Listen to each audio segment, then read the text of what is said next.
Just in case, I want to say that for the welding schools, a good idea would be to start a life expectancy is only right now 20 years, to hopefully start a goal to increase that expectancy by 10 years. 20 favorably would be my choice, but at least any higher expectation for a welder would be great through the use of better technology, local schools, smaller classrooms, maybe better access to student loans and student facilitations, alternative corrections options.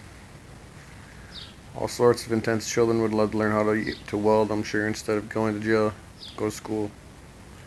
If they can't really cut, if the Army doesn't cut out, let's just start a community outreach for welders, because it's supposed to grow by 26% by 2020.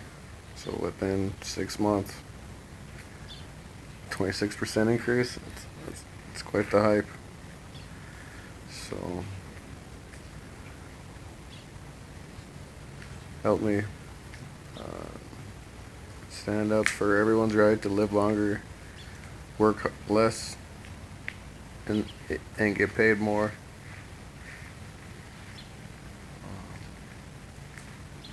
Smarter, not harder, is what I mean.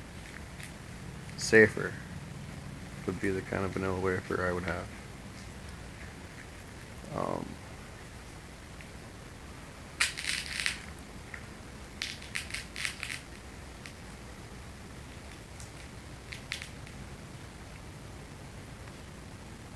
Either which way. The only way anything can get better is if we start taking care of ourselves and everyone else around us.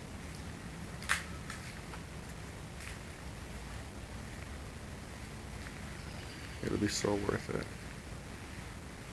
Believe me. I love you.